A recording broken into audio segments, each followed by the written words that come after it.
That's too much excitement for this morning.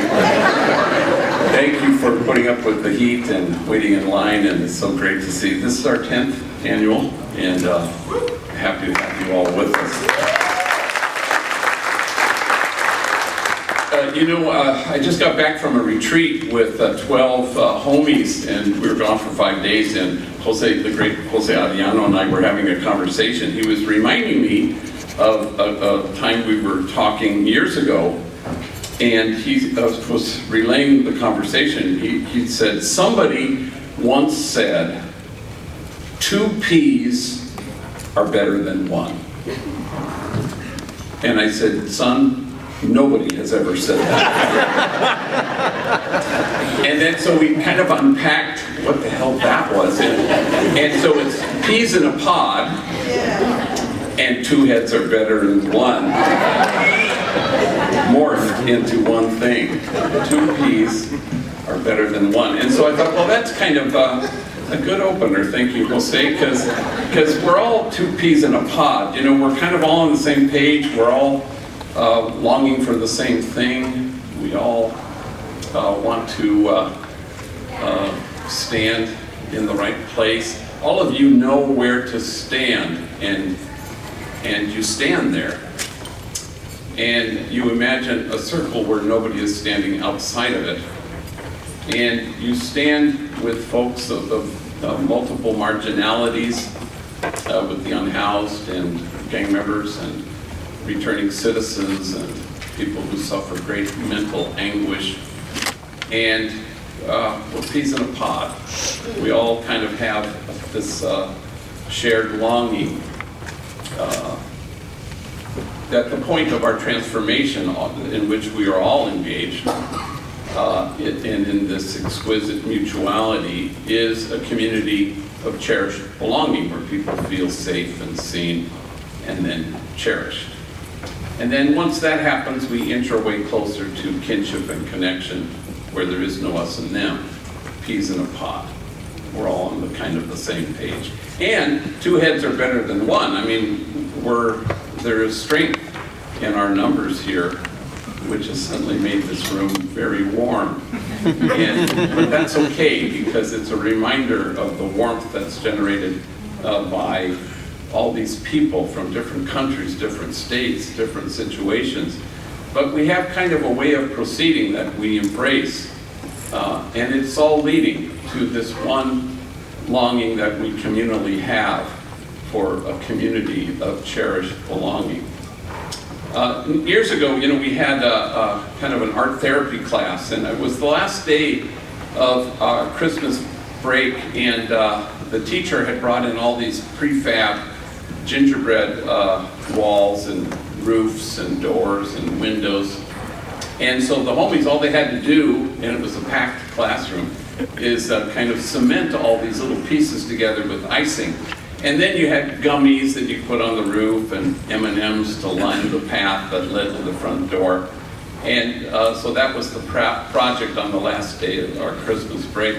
I was in my office with 2 homies, older vatos, and all of a sudden appearing at my glass door was this little tiny chaparrito gang member, Francisco, covered with tattoos,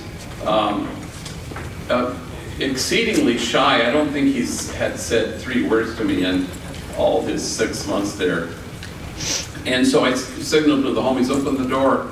And they opened the door, and he comes in with this cardboard tray that has this gingerbread house on it, and he plants it on my desk, and he says, I made this for you.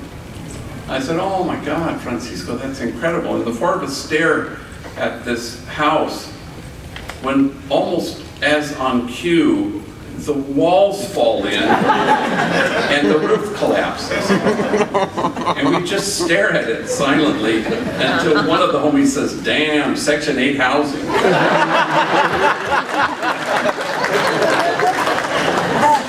And we collapsed in each other's arms, howling with laughter as surely as that roof did.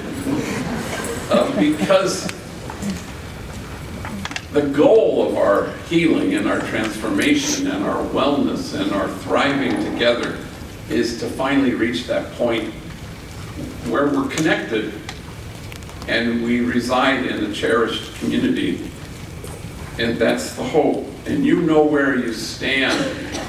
And you stand there with the easily despised and the readily left out. You stand there with folks who feel less than. All right. And you stand there with the demonized so that the demonizing will stop. And you stand with the disposable so that the day will come when we stop throwing people away. Yeah. A number of years ago, I took two homies, Marcos and Juan, to Helena, Montana, and they were what we used to call in the old days the YA babies. So they were from Youth Authority, which is to say, they very serious crimes and they were very young. So they kind of grew up in the system. And they'd never been on a plane, and they were from rival neighborhoods, the two of them. And we flew to Helena. It was the dead of winter, and snow on the ground. And flying was, of course, terrifying for them. And they were like two viejitas on a roller coaster. Ay, Dios mío. But as soon as we got there, they saw the snow, and they were making snowballs because they saw that once. And then they reclaimed a childhood that had been denied them. And so the whole point of the trip was to go to this university to give a big talk at night. And so we were interviewed by the Helena Gazette or something or other, and the three of us. And then they took a picture of us. And we were all bundled up in our Homeboy gear, Homeboy beanie, Homeboy jackets. And then they gave the talk. And they were remarkably vulnerable, and they talked about terror and torture and violence and abuse of every imaginable kind. They talked about intense poverty and unspeakable disequity.